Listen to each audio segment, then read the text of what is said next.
What if a single mistake changed not just one life, but three? A quiet ride home, a child too silent, and a man who wasn't supposed to be part of her story, but stayed. Before we begin, if you believe in the power of healing second chances and the quiet strength of love, consider subscribing. We tell stories that stay with you long after the screen fades. Now take a breath and come with us. This is the ride that found her voice. Single dad took the wrong kid home from school. What her billionaire mom said left him speechless. The rain came down in uneven sheets, smearing the windshield as Ethan Cole squinted through the wipers. Rush hour in San Jose was a mess on any day, but when the skies opened like this, it felt biblical. He tightened his grip on the steering wheel, glancing again at the glowing screen mounted beside him. Pickup, Maya H. Location, Meadow Ridge Elementary.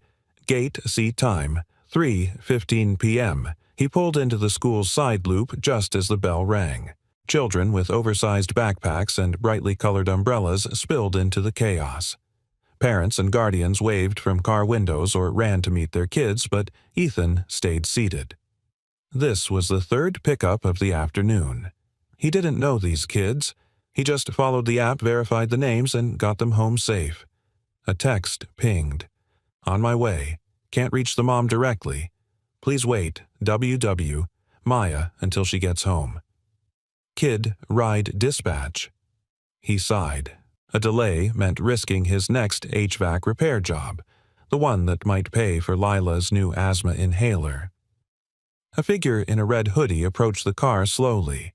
Small, slight, soaked jeans. She didn't speak.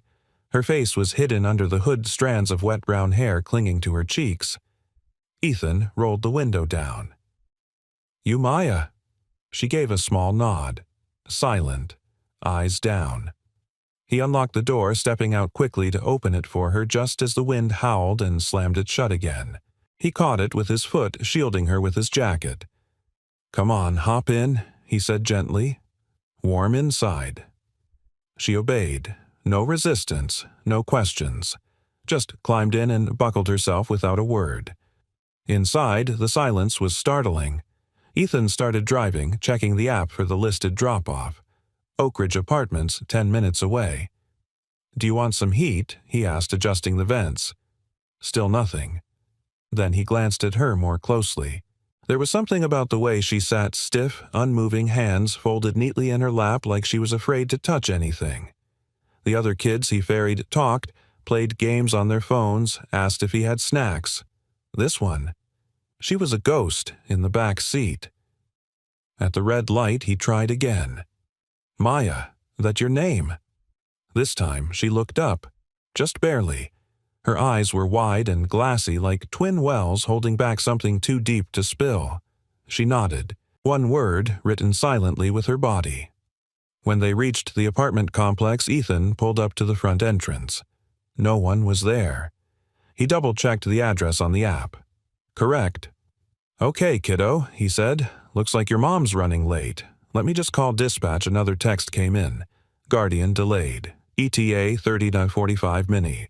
Stay with child or return to safe point. You are authorized for temp hold. It wasn't uncommon. App policy fully legal under their contract. If the child wasn't released to a listed guardian, the driver was allowed to return to their own home for a temporary supervised hold. Ethan hesitated. He looked back at the girl, Maya, still soaked, now shivering slightly. You okay if we wait at my place? Just until your mom gets here. No answer, just that quiet nod again. Back at his house, a small rented 2-bedroom tucked between a tire shop and a taco stand, Ethan guided Maya inside. He handed her a clean towel, offered her hot cocoa, but she didn't take off the hoodie. Didn't speak. She sat on the edge of the couch, hands still folded.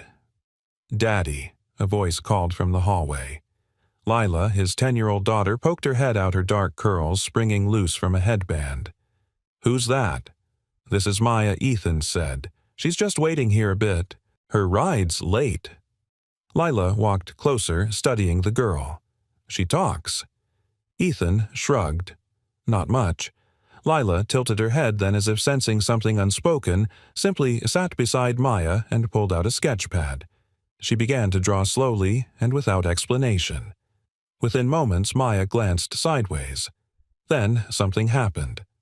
Maya reached into her hoodie pocket and pulled out a small notepad. Torn pages. Bent cover.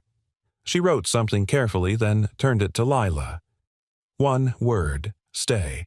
Ethan stepped into the kitchen to make tea. He dialed the dispatcher again to check status. Still no word from Guardian, he asked. There was a pause. Actually, we just checked. Maya H. was picked up earlier today. What Ethan froze. She was signed out by her authorized guardian at 3:10. There's no current open ride request for a Maya H. at Meadow Ridge. He felt his stomach drop. Then who is this girl? Dispatch went silent. Then, do not release her. We're contacting school admin and local PD to cross-check records. You may have picked up the wrong child. Ethan hung up. His heart hammered. In the living room, the two girls now sat closer. Lila had given Maya a blanket. They were drawing together. Maya had added more words to her page, now simple ones. Quiet. Safe. Don't go. Ethan stepped in, kneeling beside them. Maya, he said gently, I think we might have made a mistake today. I'm trying to figure it out, okay? She looked at him. This time she held his gaze. Her eyes shimmered with something ancient and wounded. Then, barely more than a whisper, came the first sound he heard from her. Don't send me back. 3 words. 3 bullets through the chest. And Ethan knew with chilling clarity that this was more than a mix-up. This girl hadn't just gotten into the wrong car, she'd been looking for a way out. And maybe, just maybe, she had found it. Ethan stood in the doorway of the living room, his hand still clutching the phone knuckles white. His heart hadn't slowed since the dispatcher's words, You may have picked up the wrong child. Across the room, Maya was now curled on the couch beside Lila, the two girls quietly sketching with worn crayons and half-torn notebook paper. Lila had always been an old soul, gentle, intuitive, careful with fragile things. But Ethan had never seen her like this. Protective. Present. He took a deep breath, set his phone down, and walked into the room. Maya, he said, soft enough to sound like a question. She looked up, those wide, ancient eyes still fixed on him. I called the school. They're trying to figure things out. He crouched beside her. Do you know your last name? Maya hesitated, then reached for her notepad. She wrote carefully. Just Maya. Ethan's jaw tensed. That wasn't right. No last name. No way to trace her sweetheart. He tried again, choosing his words carefully. Can you tell me who you were supposed to go home with today?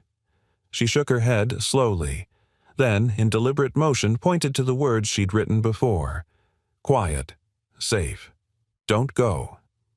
He sat back, the ache in his chest spreading. This wasn't just a child with communication issues. This was a child in flight, not from school, not from the rain, but from something deeper. Lila touched his arm. Dad, she whispered. Can she stay for dinner? He hesitated. Just until we hear from someone. Okay, it's complicated. Everything's complicated, Lila said with a shrug that made her seem older than 10. The kitchen smelled like grilled cheese and tomato soup, the kind Ethan could make even with his eyes half closed. As the three sat around the small wooden table, the kind bought second-hand full of dents and water rings, he couldn't help noticing how Maya held her spoon like it might shatter. Each bite was taken slowly, as if food was something to be earned. He kept the conversation light, asked about school weather, silly things. Maya didn't speak, but she listened. Her eyes flicked between Lila and Ethan, studying every word like it might vanish. Halfway through the meal, a chime rang. Ethan reached for his phone, expecting the school. Unknown number. He answered cautiously. This is Ethan Cole. The voice on the other end was female, clipped formal. Mr. Cole, this is Claire Halston. I believe you have my daughter. He froze. Claire Halston. He repeated more to buy time than from confusion. The name sounded vaguely familiar, something from the business section of the news. I was informed that your driver app accidentally picked up a child named Maya Halston this afternoon. She was supposed to be picked up by a family assistant, but there was an error. Ethan stood stepping away from the table. Yes, she's here. She's safe.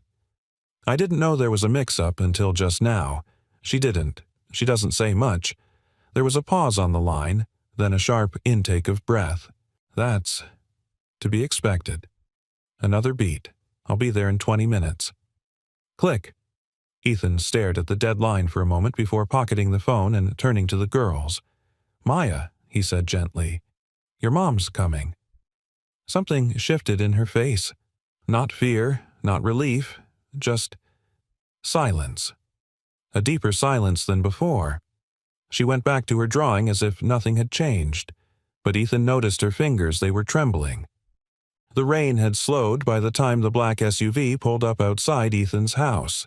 The headlights cut through the dark like twin spotlights illuminating the cracks in the driveway and the worn welcome mat by the door. He opened it before she could knock.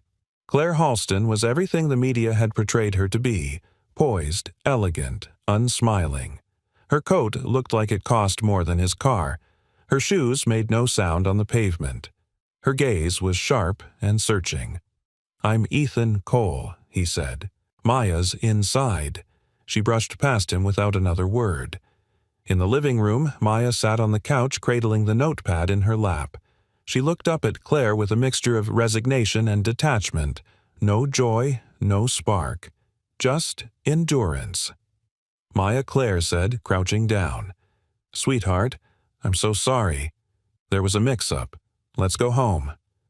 Maya didn't move. Claire reached out a hand. Maya flinched. It happened in half a second, but it sliced through the air like a razor. Claire pulled back slowly, her composure wavering. Her mouth opened, but nothing came out. She looked at Ethan, bewildered, almost wounded. She hasn't flinched like that in weeks, she murmured. Not with me. Ethan hesitated, then gently said, She's been writing things, not speaking, but communicating.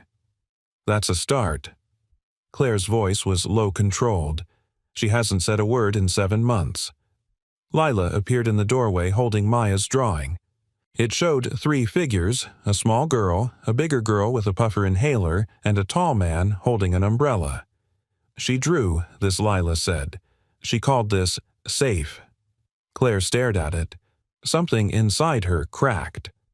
I've spent 6 figures on therapy, she said half to herself. I've hired the best experts. And this... She looked at Ethan. Really looked at him.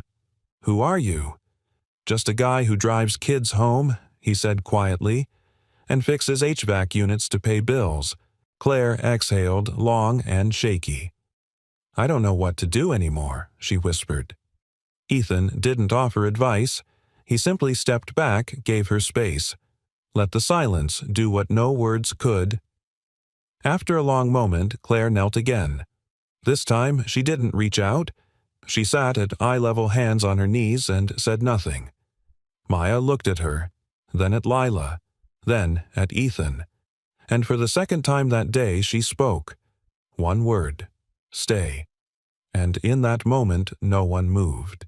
Because somehow, even in that quiet little living room with rain still clinging to the windows and the smell of soup in the air, the world had shifted, and healing had begun. The next morning dawned gray and quiet, the kind of sky that couldn't decide whether to rain or clear. Ethan sat at the kitchen table, his mug of coffee untouched, watching steam curl into the air like a thought he couldn't quite catch. Maya and Lila were still asleep in Lila's room, 2 small figures tangled in blankets, the pale morning light falling softly across their faces. Ethan had cracked the door just enough to check on them. What he saw made something tighten in his chest, Maya clinging to Lila's arm, her breath steady. Safe. At peace. He didn't know what Claire Halston would decide today, but he knew what his gut told him, and it hadn't steered him wrong when it came to kids, especially kids who were trying not to vanish. He was mid-sip when a knock came at the door. Not loud, not urgent, but deliberate. He opened it to find Claire standing there again, this time without the designer coat. She wore jeans and a navy blazer, hair tied back, makeup minimal. She looked less like a CEO and more like a mother who hadn't slept much. In her hand, a brown paper bag. "I brought breakfast," she said, holding it up awkwardly. "Croissants. From that bakery on Redwood. Someone once told me they make mornings less impossible." Ethan stepped aside to let her in wordlessly. The silence between them wasn't tense, but it wasn't easy either. It was the silence of two people standing at the edge of something unspoken. "I didn't expect to see you back," he admitted as he set the bag on the counter. Claire exhaled, almost smiling. "Neither did I."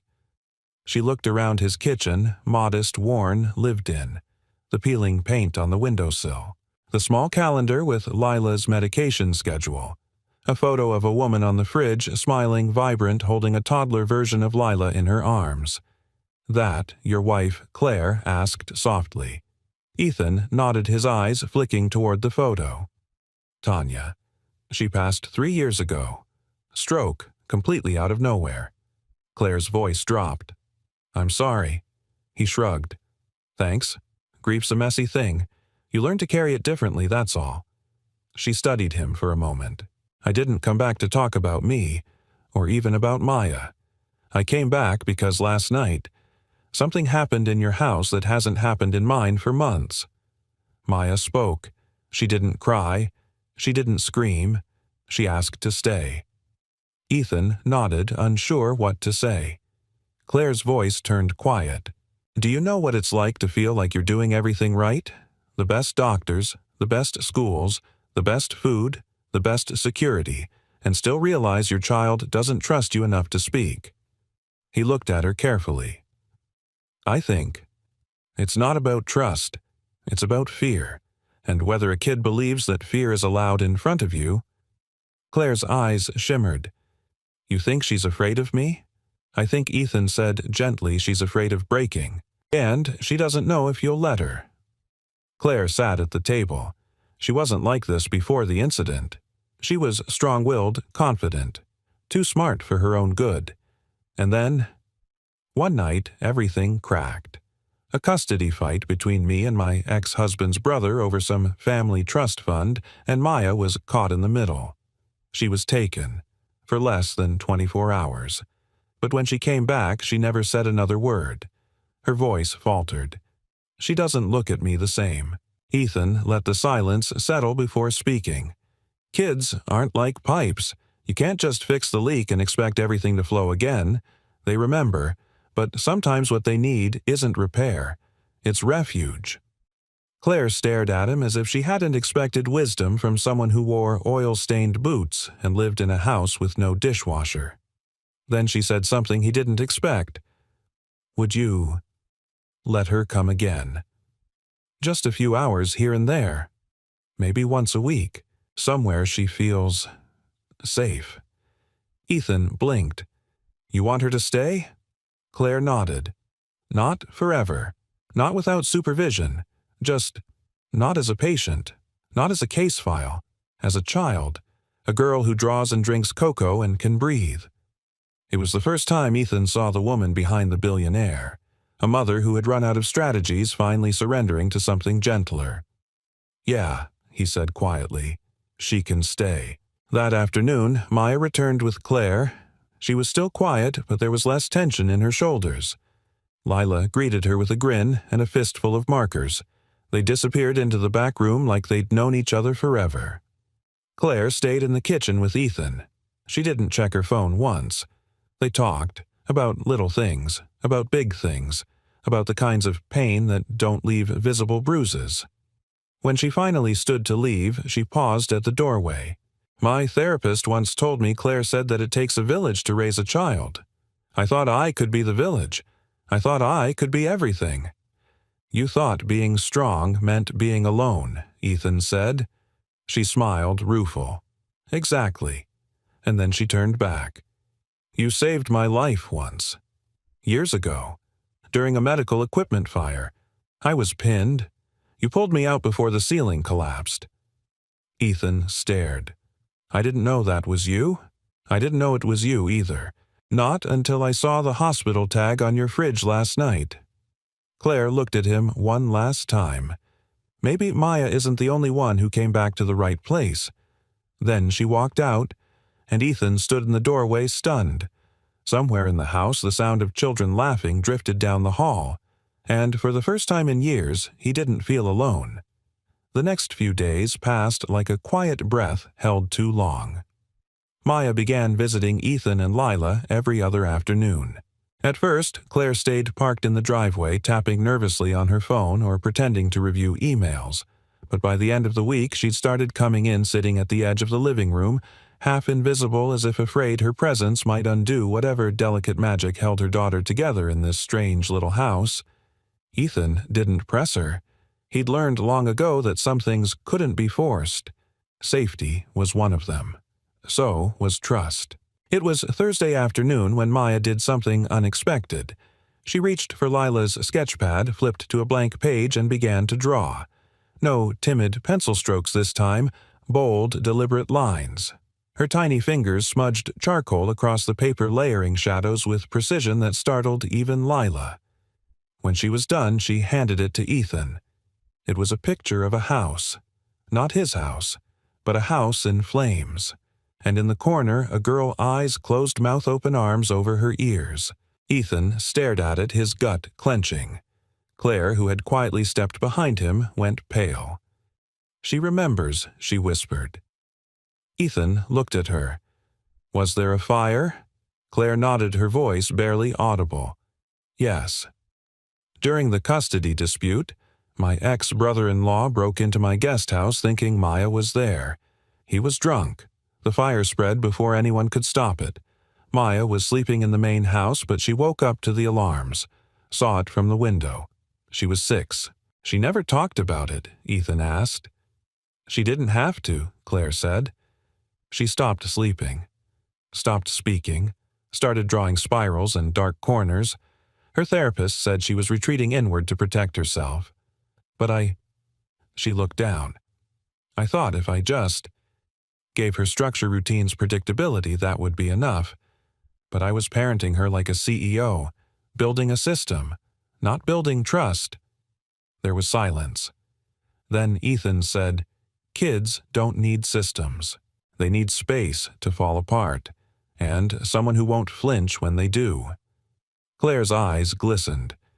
"Do you have any idea how terrifying it is to not be enough for your own child?"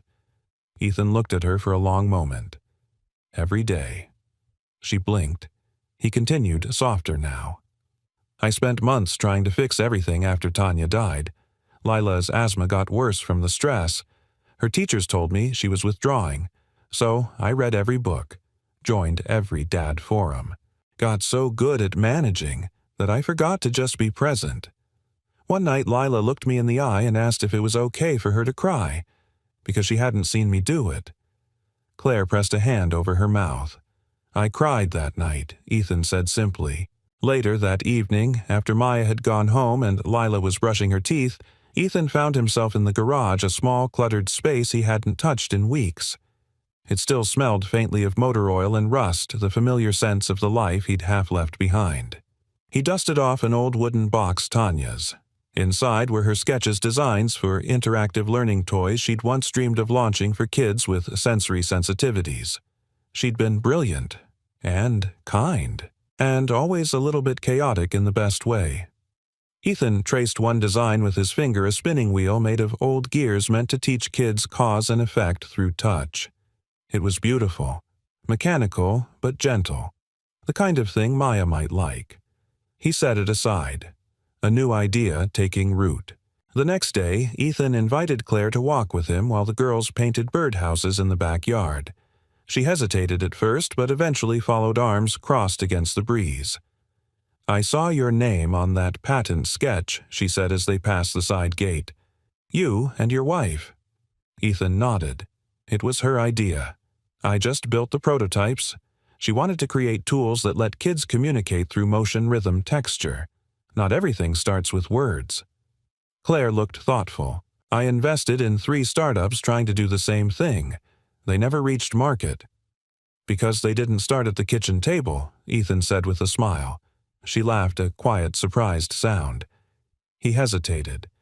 Claire, I don't want to cross a line, but have you ever sat on the floor with Maya and just let her lead? Claire looked away. I always thought that would make things worse, letting her spiral without guidance. Maybe she doesn't need guidance. Maybe she just needs a witness. They stopped walking.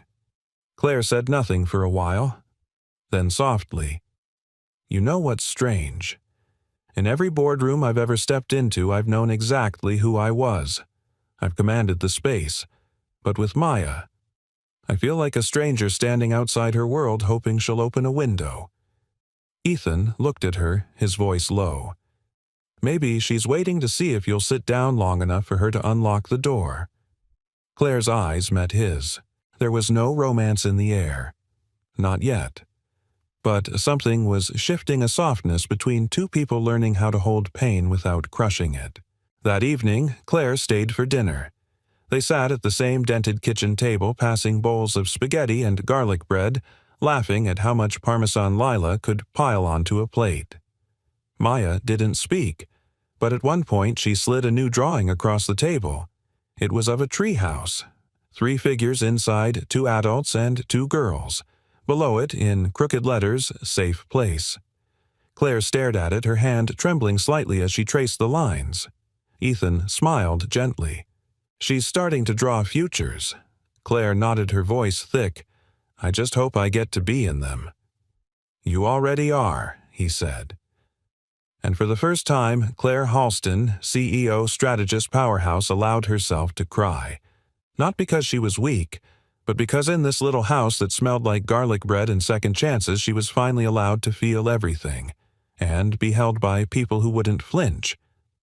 The garage was humming again. Ethan wiped his hands on a rag, stepping back to admire the delicate frame of the kinetic sculpture he'd just rebuilt from old motor parts and toy gears. It spun, gently powered by a small hand crank, the motion smooth and oddly soothing. It wasn't perfect, not yet, but it moved. And somehow that felt like enough. Inside the house, he could hear the girls laughing, a rare sound that had in recent days become beautifully frequent. Lila had convinced Maya to help build a feelings machine, an elaborate cardboard contraption involving emoji stickers, yarn pulleys, and glitter glue. Maya never used full sentences, but she had started whispering single words when she felt safe. Warm, scared, happy. Each word was a victory. Ethan leaned against the workbench, trying not to overthink the future. Claire had been dropping Maya off more often now, sometimes staying for an hour, sometimes for an afternoon. The woman who had once sat rigid on the edge of his couch now laughed softly at Lila's impressions, asked questions about his tool sets, and even helped wash dishes after dinner last week. There was no grand gesture, no romantic declaration, just presence. It was, in its own way, more intimate than anything he'd known in years. Still, he felt at the edge, the place where something tender might begin or break, and he wasn't sure he was ready. That night, Claire arrived with Maya earlier than usual. She stood in the entryway, holding something wrapped in cloth, long, narrow, and clearly old. "I brought something," she said, a little breathless. Ethan raised an eyebrow. "What is it?" She gently unwrapped the bundle and revealed a long-forgotten prototype, one of Tanya's original mechanical designs, a sensory puzzle board crafted from wood and copper. Ethan blinked in surprise. "This was at Halston Labs?" he asked. Claire nodded. It was sitting in a storage unit. The team found it while cataloging unused prototypes. "I recognized the schematic from your garage." He touched it reverently. "Tanya never submitted that one. Said it was too raw, too personal." Claire's voice softened. "I'd like Maya to use it. If you're okay with it." He swallowed. "Yeah, she'd love it." For a moment, neither spoke. Then Claire added, "There's something else." Ethan looked up. "I got a call yesterday from the school board," she said.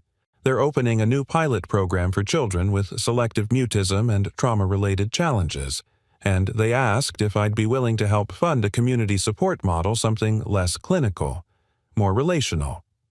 He tilted his head. Sounds ambitious? She smiled faintly. I told them I knew someone who could build the prototype. He stared at her. Claire, I'm not asking for a partnership, she interrupted. Not yet. I'm asking if you'd be open to the idea that maybe the thing you walked away from isn't done with you. Her words landed heavier than she realized, because she didn't know the whole story, didn't know how Ethan had left the EMT field after failing to save a 6-year-old in the back of an ambulance. Didn't know how Tanya's death had come 2 months later, a different kind of emergency one he couldn't touch, couldn't fix. Back then, he decided he wasn't meant to save people. Now, here she was handing him blueprints to try again. Later that night, after Maya had fallen asleep, curled up in a blanket fort with Lila, Ethan stepped outside to find Claire leaning against the porch railing. The moon was out pale and imperfect. The light softened the worry lines at the corners of her eyes. He handed her a mug of tea and leaned beside her. She trusts you, Claire said, nodding toward the house. Maya, I don't know how you did it. I didn't do anything, Ethan said. I just didn't leave. Claire sipped her tea. That's not nothing. A long pause stretched between them.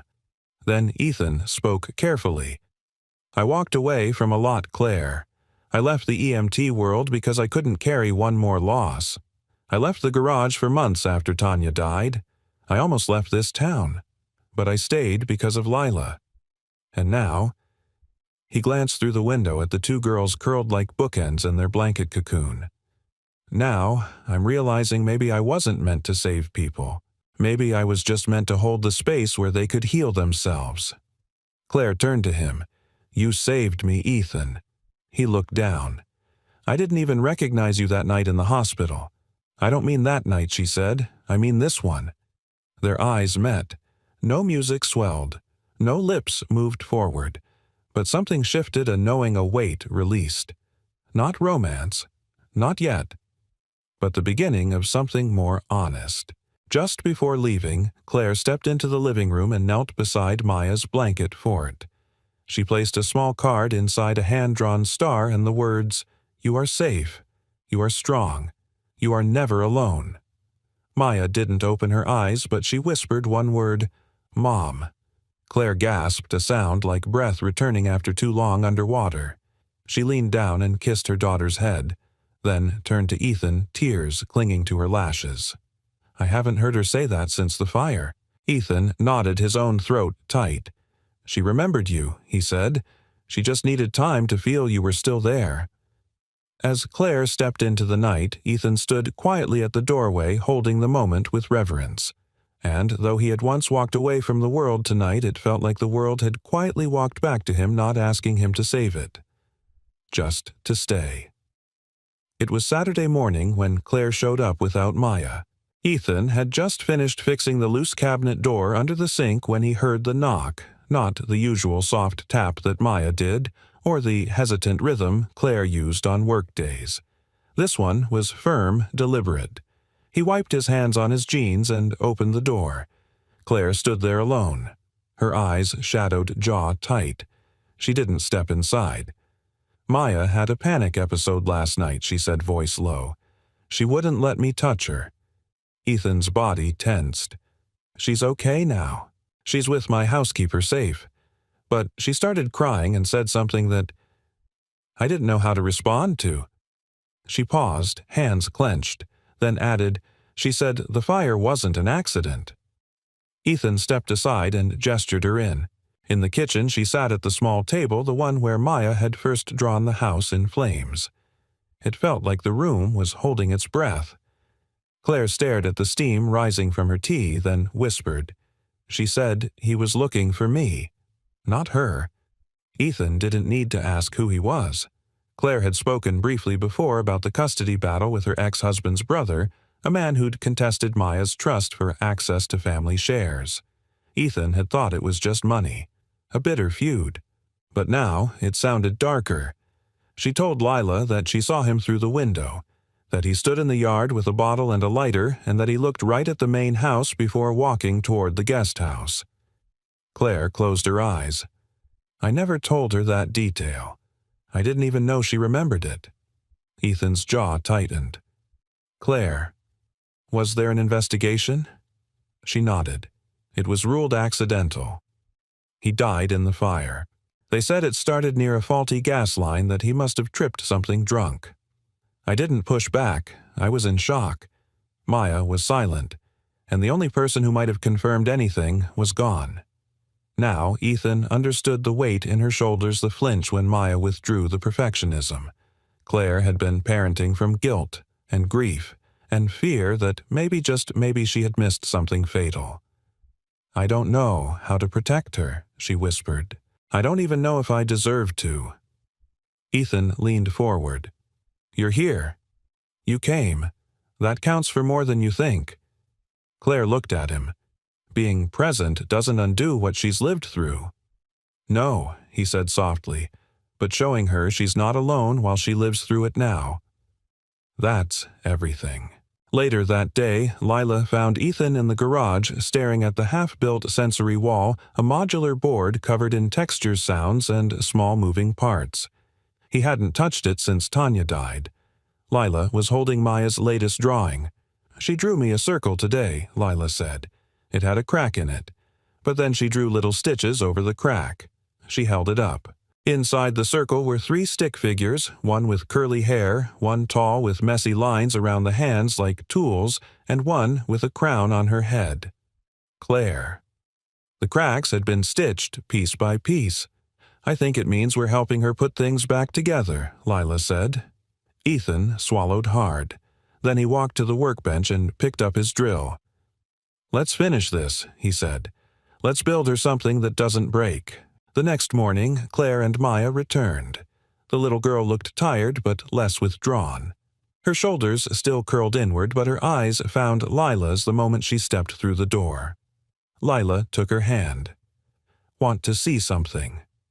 She led her out to the garage where the wall now stood in full display rows of switches, spinning gears, cloth panels of different textures, and even a hidden compartment that rang a bell when opened. A handmade system of motion, touch, and sound. Maya stepped forward slowly. Her hand hovered over a small copper dial. Then she turned it. A tiny melody played soft, almost like a lullaby. Maya looked at Ethan. He smiled. That was your mom's idea years ago? Claire, standing in the doorway, blinked in surprise. You remember this? Ethan asked. She nodded, stepping closer. Tanya sketched it on a napkin once. Said if the world could sing, it would do it quietly through broken things. Maya reached out and turned the dial again. The melody played once more. Then she pressed her hand to the fabric panel. Her fingers traced the stitching, uneven but strong.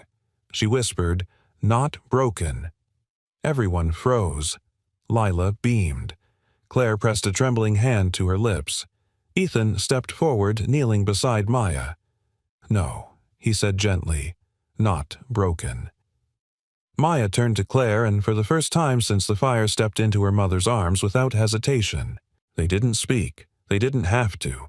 That night, after the dishes were done and Maya had fallen asleep in a sleeping bag beside Lila's bed, Claire lingered on the porch with Ethan. The air was still, warm, the stars unusually clear above the glow of the town. Claire looked out over the yard. She's coming back to me. Slowly. She never left, Ethan said. She just went quiet. And you waited. Claire turned to him. I wasn't always that patient.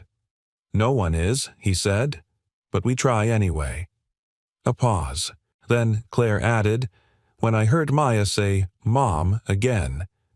I remembered what that word felt like. It used to scare me. Now I wear it like armor. Ethan looked at her and something passed between them, deeper than attraction, steadier than affection. Something earned. She smiled, tired but real. You know, I used to think survival meant moving forward no matter what, but maybe it's also about looking back without turning to stone. Ethan nodded. Or letting someone else carry the weight with you for a while. Claire met his gaze. "Would you—" He didn't ask what she meant. He simply answered, "Yes." And under the watchful stars, they didn't kiss. They didn't need to. They just stood together finally in the same moment, no longer haunted by the fire, but warmed by the quiet, steady light that came after. It began with sidewalk chalk. One ordinary Monday afternoon, Maya stood on the concrete driveway gripping a piece of pale blue chalk in her small hand. Leela sat cross-legged beside her, adding purple petals to a growing garden of heart suns and lopsided stars. Claire watched from the porch, coffee cooling in her hand as Maya stepped back to look at her own drawing a house with wide windows, a crooked roof, and 3 stick figures in the front yard. One of them had curly hair, one held a wrench, and one had long legs and a triangle skirt with Mom written carefully beneath. Claire blinked. She hadn't expected to cry over a chalk figure. Ethan stepped out of the garage with a toolbox, caught sight of the artwork, and slowed. "She never draws houses with people inside," Claire whispered, still watching. "It's always just empty buildings, rooms with no doors, until now." Ethan said nothing, just stood beside her, quiet and present. A safe place. That afternoon, Claire stayed longer than usual. She helped Lila and Maya bake banana muffins in Ethan's tiny kitchen, or rather watched in amusement as Lila spilled sugar and Maya corrected her by scribbling too much on a notepad. For the first time, Claire didn't step back. She rolled up her sleeves and laughed when flour hit her blouse. They were in the middle of frosting the muffins, Maya hyper-focused tongue poking out the corner of her mouth, when Claire said casually, "I'm thinking about moving." Ethan looked up. Moving, not far, just closer. Somewhere that's not an hour away. Maya's therapist says proximity matters, and I've realized something: she's not healing in my house. Not yet. But when she's here, she breathes differently. He wiped frosting off his hand. "You think she needs this house?" Claire shook her head. "No, I think she needs this feeling, and I want to figure out how to give her that wherever we are." Ethan glanced toward Maya, who was now carefully placing a blueberry in the center of each muffin like it was a gemstone. "She doesn't need perfect," he said. "She just needs presence." Claire smiled. "I think you've said that before. It's worth repeating." A few days later, Claire invited Ethan and Lila to dinner at her house. It was the first time Ethan had set foot inside the Halston estate, a sprawling modern home perched on a quiet hill just outside the city. Every surface gleamed. Every corner was curated. But there were signs of change. Toys scattered in the living room. Maya's drawings taped unevenly along the hallway wall. Lila was instantly enchanted by the indoor koi pond. Maya showed her how to tap the glass so the fish would follow her finger. Claire, meanwhile, stood with Ethan in the kitchen, uncharacteristically nervous. "Cooking in this place feels like hosting a reality show," she muttered, eyeing the sleek stovetop. "I had to ask the housekeeper how to turn the oven on." Ethan grinned. "Let me guess, you usually just call for takeout." "Don't judge me." "I'm not judging, just impressed you even attempted it." She handed him a bowl of salad. "You're in charge of croutons. Don't let the fish judge you either." The evening unfolded with surprising ease. Over candlelight and mismatched stories, Claire's home lost its stiffness. It became warm, lived in, real. After dessert, Claire poured 2 glasses of wine and walked Ethan to the back deck. The girls stayed behind to build a tower of pillows in the living room. "I've been thinking about what you said," she said, looking out over the dark horizon, "about sitting on the floor. About being a witness, not a fixer." Ethan waited. "I want to try," she continued. "I want to be that for her. Not the version of me who shows up with solutions and a 5-year plan. Just the one who's still here when the tears come, even if I don't know what to say." He turned toward her. "You're already doing it, Claire." She looked at him, then eyes earnest. "It scares me. This not knowing. I've built my whole life on certainty. Then maybe this is the part where you get to build something real." She let out a soft laugh. "You're dangerous, you know. Saying things like that. Is that so?" "Yeah." makes a woman consider things like walking away from the boardroom. Ethan raised an eyebrow. Don't do that. Just make the boardroom come to you. Claire smiled, and for a moment they stood there shoulder to shoulder, the wind tugging gently at her hair. The next afternoon, Ethan found Maya in the garage, standing in front of the sensory wall he and Lila had built. She was pressing her hands against the soft panels, letting the gears turn beneath her palms. He didn't interrupt, just watched. Eventually, she turned to him and held out a page. On it was a simple sentence carefully written in crayon. "Can I stay more days?" Ethan knelt beside her, heart full. "You can stay as many days as you need." She nodded, then whispered, "Mom says maybe we make a new house." A new house? She pointed to the drawing from before the chalk one. That one. But real. Ethan smiled. Like a treehouse. She shook her head, then wrote, "A house that stays warm, even if it rains." And in that moment, Ethan understood. It wasn't about bricks or blueprints. It was about presence and permanence, and the kind of love that didn't leave when storms came. That night, when Claire came to pick Maya up, Ethan walked her to the car. Before she got in, she turned. She asked me if she could live in 2 places. She said, voice trembling. I told her yes. That healing doesn't have to come in just one shape. Ethan nodded. Claire hesitated, then leaned forward and kissed him soft, brief, no promises, just truth. "I don't know what this is yet," she whispered. "But I know it feels like the kind of house she'd want to draw." And with that, she left. And Ethan stood there, heart wide open, knowing that sometimes the safest place for a child was wherever 2 people had finally decided to stay. The auditorium buzzed with the low hum of parents gathering, folding chairs squeaking under shifting weight, whispers and coughs blending into the soundtrack of an ordinary school assembly. But for Ethan, the noise was secondary. His eyes were on Maya. She stood behind the curtain on the left side of the stage, dressed in a pale yellow dress that Claire had chosen with gentle precision.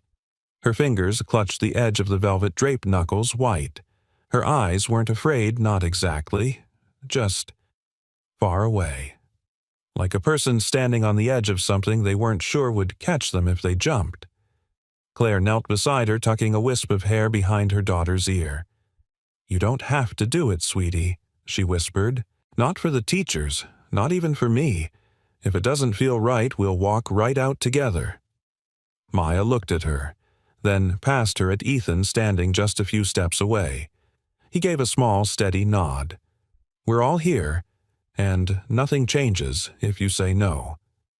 Maya's eyes flicked toward the stage again. The piano was already in place, the microphone set low. The program had her listed only as Maya H. No description, no pressure. Just a slot labeled Original Composition, Optional Vocal Accompaniment. She pulled out her notepad, the one she still carried in her small crossbody bag, and wrote, "What if I can't finish?" Claire exhaled, reading the page. "Then you stop, and we go home. Proud." Maya stared at the words a beat longer, then closed the notebook, and stepped onto the stage. Ethan forgot to breathe. From his seat in the 3rd row just beside Claire and Lila, he watched as Maya sat at the piano bench. Her back was straight. Her feet barely reached the pedals. For a moment, the room seemed to expand like time had made space for something sacred. Then her fingers began to move. The melody was quiet, measured. Notes that tiptoed across the keys like a memory trying to come back. Each chord seemed to hold its breath before moving to the next.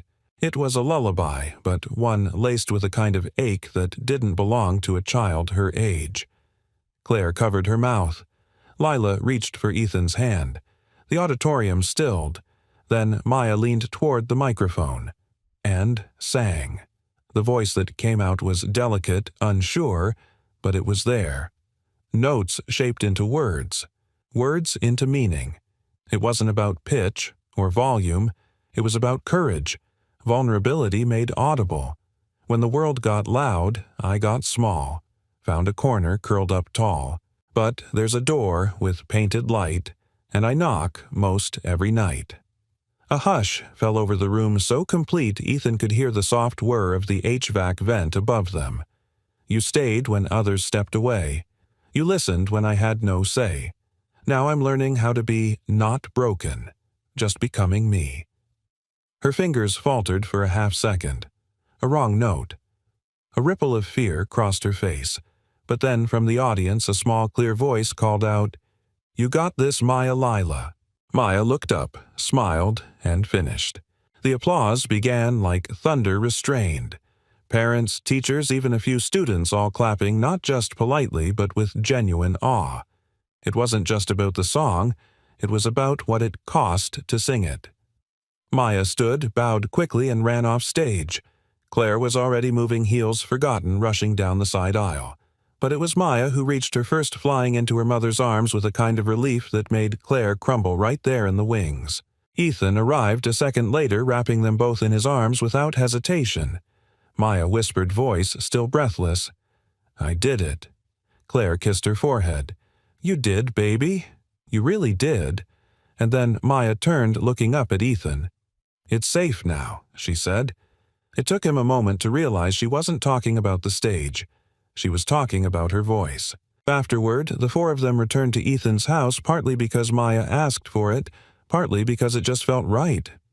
Claire had stopped questioning the pull of that little house with its creaky floorboards and hand-built kitchen table. They ate grilled cheese and soup comfort food served like a victory meal and talked about everything and nothing at once. "You know," Claire said, laughing softly as Lila reenacted her dramatic gasp during the performance. "I've sat in 100 boardrooms where people fought for control. But tonight, I watched a little girl fight for something far more fragile. And win." Ethan smiled, refilling her tea. "And she didn't even need a PowerPoint." Claire leaned her chin into her hand. "I didn't know pride could feel like this. Not the kind that comes from ownership, but the kind that comes from letting go." He looked at her carefully. "You're doing it, you know. The hard part." She tilted her head. "Which part? Being a witness." Claire didn't reply immediately, then said quietly, "I was never taught how to stay. I was taught how to lead, how to fix. But this, staying beside someone while they tremble, that's new." "And beautiful," Ethan added. Claire met his gaze, and terrifying. He nodded. That too. That night, after Maya had fallen asleep on the couch with Lila beside her, Claire lingered in the doorway, coat draped over her arm. She looked exhausted. And alive. "I should go," she said. "You don't have to," Ethan replied. She looked at him. For a long moment, then whispered, "What happens next?" Ethan smiled, not with certainty but with something better. "Whatever she draws next." Claire reached for his hand, and this time he didn't pull away. Together they stood in the quiet hum of the living room, two adults stitched together by something no contract or plan could hold. Not promises, but presence. Not perfection, but the kind of love that shows up and stays. The garage was no longer just a place for tools. What began as a cluttered space for broken parts had become something entirely different, a sanctuary stitched from wood motion and quiet resilience. The sensory wall Ethan and Leila built had grown, expanded, not just in size, but in meaning. Maya now called it the listening wall, and the name stuck. Every Sunday afternoon, a few neighborhood kids trickled in, some shy, some loud, some holding more inside than they could say. There was no formal invitation, just an open door. Ethan's gentle nod and the magnetic pull of a space where silence wasn't awkward but honored. Today, Maya was guiding a boy named Theo, a 7-year-old with a stutter and an aversion to eye contact through the wheel and lever system. She didn't speak, just smiled and pointed, showing him how the gears hummed when turned in a sequence. Theo smiled back. Claire sat nearby on a folding chair watching with a stillness that didn't come easy to her. Not long ago, she would have tried to structure the room, rearrange the tools, suggested a checklist. But now, she simply listened. Watched, trusted. "You ever think this would happen?" she asked Ethan quietly. He tightened a bolt on one of the new panels.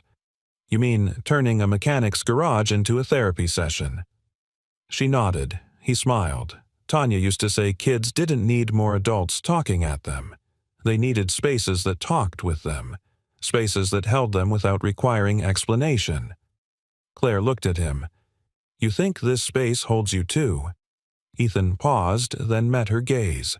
"Every time I build something that helps a child stay, it feels like a part of me gets to come home too." She smiled softly. "Then, let's keep building." Later that week, word began to spread. A school counselor stopped by to observe. A local therapist offered to volunteer. Parents started calling Ethan's number, asking about the wall. Leila made a handmade sign, "Safe place. No shoes, no yelling. Big feelings welcome." Claire suggested they file a community permit to turn the garage into a registered support space. Ethan resisted, at first worried it would become too official, too clinical. But Claire gently offered a compromise. "We won't call it a program," she said. "We'll call it a pause. Just a place where people, kids, parents, even us can come and breathe before deciding what's next." Ethan considered that, then nodded. "A pause," he said. "I like that." That Saturday, Claire brought Maya back with something new in her hand, a small wooden box handcrafted and smooth. On the lid, Maya had painted a single word in imperfect block letters, "Feel." Inside were small wooden tokens, each engraved with a simple word, scared, brave, angry, tired, loved, lost, curious, safe. She showed Ethan how she used them with Lila. They'd each pick a token and place it on the sensory wall, letting the wall hold the feeling until they were ready to talk. Maya picked safe. Lila picked curious. Claire picked tired. Ethan paused, then chose one and handed it to Maya. She read it, hopeful. She beamed. It was the first time Ethan had truly seen her smile like that, not a flicker, but a sunrise. Full and certain. That evening, Claire stayed for dinner again. The house was full of quiet joy, not loud or showy, but the kind that lingered in corners and beneath words. After the girls went to bed, Claire helped Ethan wash dishes. She stood at the sink sleeves, rolled-up eyes, rimmed with fatigue, but bright with something else. Peace, maybe. "Do you ever worry this will disappear?" she asked. Ethan handed her a rinsed plate. "What do you mean, all of this? Her progress, this feeling, like we're all balanced on something too delicate to last." He leaned against the counter. "Every day." She looked at him. "But then I remember," he continued, "that it's not about guaranteeing permanence. It's about showing up, even if it's fragile. Especially then." Claire dried the plate. "You make it sound simple. It's not. But it's worth it." She was quiet for a long moment. Then said, almost to herself, "I've spent so much of my life trying to be bulletproof." Ethan gently took the towel from her hand. "Maybe it's time to be reachable instead." Claire stared at him, eyes brimming. "You make me feel like I'm allowed to get it wrong." "You are," he said. "We all are." Before she left, she stepped into Maya's room and kissed her good night. Then she turned to Ethan, hand on the doorknob. "I've been invited to speak at a national conference in D.C. next month," she said. "They want me to talk about rebuilding after crisis, about adaptive mental health support." Ethan raised an eyebrow. "You gonna tell them about the garage?" Claire smiled. "I was thinking about telling them about you. About the man who taught me that healing doesn't require a doctorate, just an open door and a heart that doesn't flinch." Ethan looked away, embarrassed. "Make sure you spell my name right." She stepped closer. "Ethan." He looked up. "I don't know what happens after D.C. or next year. But I know I want Maya to keep choosing spaces like this. And I want to keep choosing us." His heart pounded, but he didn't reach for her. He just said, "Then let's build something we don't have to walk away from." She nodded and kissed him.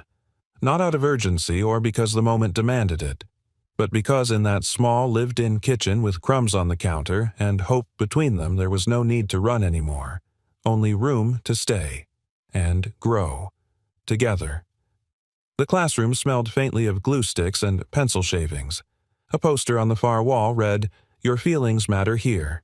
Ethan sat in one of the two small plastic chairs, knees awkwardly bent, watching Maya from across the room. She was at the center of a semicircle with 6 other kids, each holding a small token from the field box she'd helped create. This wasn't the garage. This was the first trial session of the school district's pilot emotional processing group, a concept Claire had gently pitched built from what she'd seen grow in Ethan's garage. But today, it wasn't Claire leading the session. It was Maya, 8 years old, once silent, now gently helping others find the words she used to hide from. Each child took turns placing their token in the center of the circle. Maya didn't rush them. She nodded, waited, listened. When it was her turn, she reached into her small pouch and held up quiet. Then she smiled. "I'm still this," she said softly. "And that's okay." The other kids nodded. One boy, older, maybe 10, whispered, "Me too." Ethan blinked hard. It was working. Outside the classroom, Claire leaned against the hallway wall, watching through the glass. She wore no makeup, no blazer, just a soft sweater and jeans hair tucked into a loose braid. She looked more like a mom than a CEO, and that somehow made her even more radiant. She rewrote the outline, she said, as Ethan joined her. The therapist had a whole plan. Maya asked if she could do it her way instead. "Let me guess," Ethan said. "No pressure, no circle rules, just presence." Claire nodded. "She doesn't just need healing anymore. She's leading it." They walked slowly down the hallway past rows of student art and construction paper gratitude trees. "She's not afraid of silence anymore," Claire said. "Because silence used to mean danger," Ethan replied. "Now it means space." Claire stopped, turned to him. "You gave her that space, Ethan." He shook his head.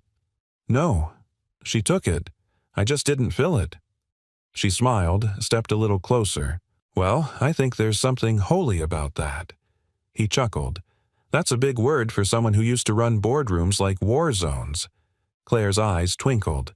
"Maybe this is my soft rebellion." They stood there, not needing to say more. The silence between them was no longer tense. It was sacred. Later that evening, they gathered back at Ethan's house.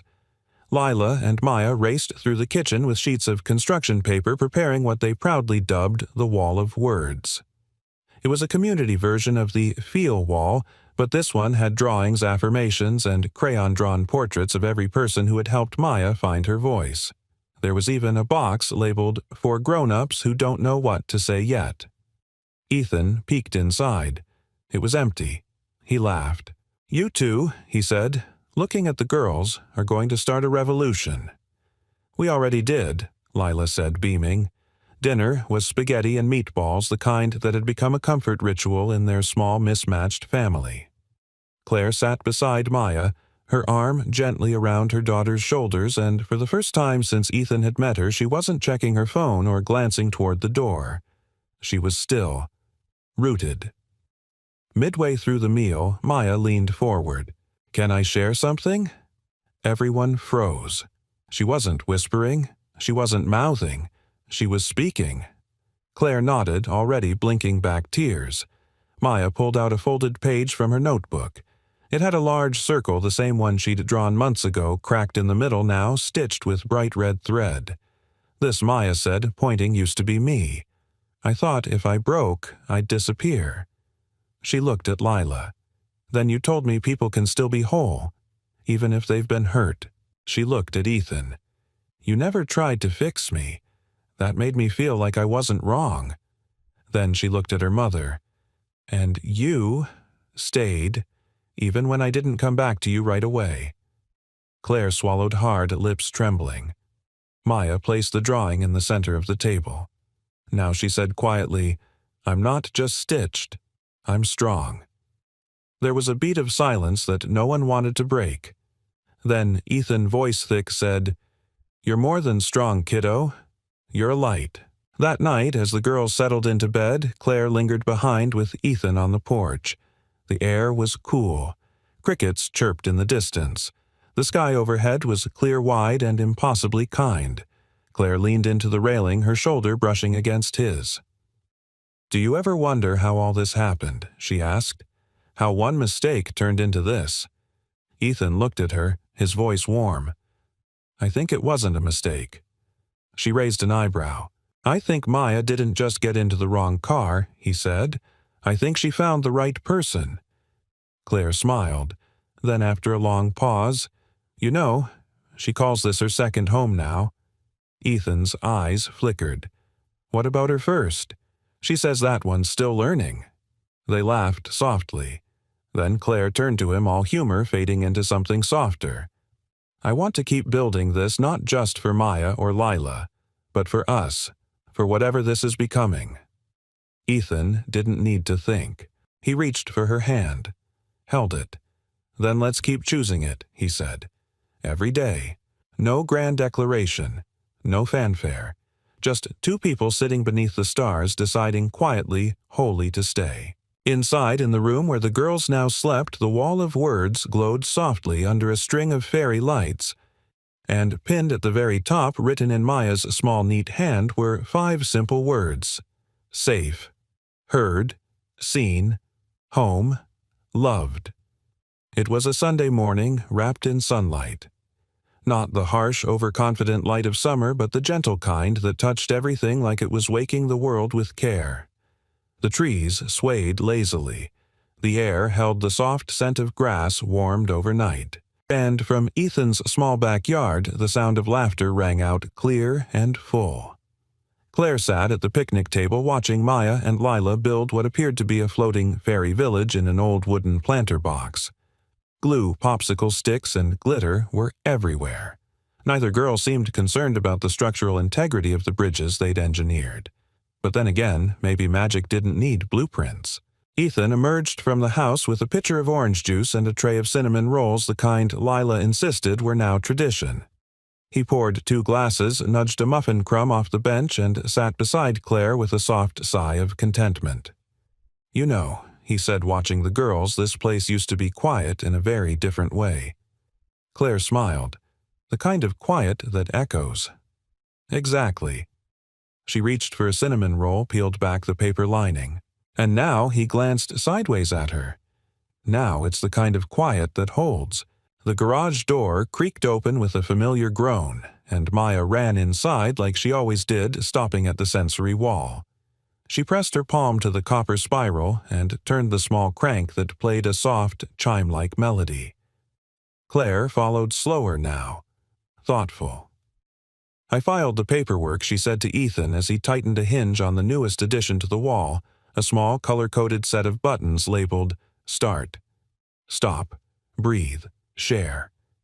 He looked up. For the community center, Claire nodded. "We're calling it the Pause Room. City approved it this week. A small space in the new public library modeled after this garage. You were right, we didn't need to scale it, just needed to plant it somewhere steady." Ethan wiped his hands, stood up. "And the funding." "Handled," she said with a grin. "Turns out people believe in what they can feel." He looked at her deeply. "You're different, Claire." She tilted her head. "So are you." They didn't need to say what that meant. Their changes were written in the way they stood closer now without hesitation, in the fact that she no longer checked her watch, in the way he no longer second-guessed opening the door. That evening, as the sun dipped behind the trees, casting the yard in soft amber, Maya stepped onto the porch with something clutched in both hands, a hand-drawn certificate. She handed it to Ethan with both gravity and pride. "Official Helper of Safe Places, awarded to Ethan Cole." Signed, Maya. H. Claire looked over his shoulder and laughed softly. "It's real," she whispered. "She's been working on that for days." Ethan studied the drawing, then knelt to Maya's height. "You know, he said this is the first award I've ever gotten with glitter on it." Maya smiled, the kind of smile that took over her whole face. "You earned it," she said. No stutter, no whisper, just calm, confident speech. Claire's breath caught. Her hand found Ethan's. And in that moment there was nothing missing. No fear, no echo of what had been lost. Only presence. Only now. Later that night, when the dishes were done and the girls had collapsed into a nest of blankets on the living room floor, Ethan and Claire sat beneath the stars on the front porch. The porch light buzzed quietly, moths orbiting its glow. "I used to think home was a fixed address," Claire said. "A gated community, a house on a hill." Ethan sipped his tea. And now she leaned into him. "Now I think it's wherever someone waits for you with both hands open." He nodded. "It's the ride that always brings you back." She turned to face him. "Speaking of rides," he raised an eyebrow. Maya asked if she could walk herself to the car next week. No app, no drivers, just her and me. She said, "It feels right now." He smiled, eyes stinging. "She's ready." "She is," Claire said, "but I think I'll still drive past your place, just in case." Ethan chuckled. "There'll always be a light on." Before she left, Claire leaned in this time, not for a kiss but to rest her forehead gently against his. "Thank you," she whispered, "for staying, for not trying to fix her, for letting her rebuild herself." Ethan whispered back, "Thank you for letting me rebuild too." She kissed him, then, slow, steady, with the quiet certainty of someone who knew exactly where she was meant to be. And when her car pulled away minutes later, Ethan didn't feel her absence. Because it wasn't goodbye. It was just another pause. Inside the house, the wall of words glowed softly, fairy lights dancing across it like fireflies. A new word had been added at the top. Whole. It wasn't written in Maya's hand or Lila's or Ethan's. It was Claire's. Underneath it, in smaller letters, still growing, but no longer missing. That night, Ethan sat beside Lila and Maya as they fell asleep, the house humming with a gentle peace. And as he turned out the lights, he thought of all the things he once tried to outrun, lost silence, guilt, and how in the stillness of simply staying something beautiful had returned. Not the life he had before, but the life that had waited for him, patiently, quietly, and now completely. We'd love to know, where in the world are you watching from? Let us know in the comments below. Your stories and support mean more than you know. And if this story moved you in any way, don't forget to subscribe for more heartfelt tales that inspire hope, healing, and the quiet magic of human connection. Thank you for spending your time with us. Until next time, stay kind, stay curious, and keep believing in second chances.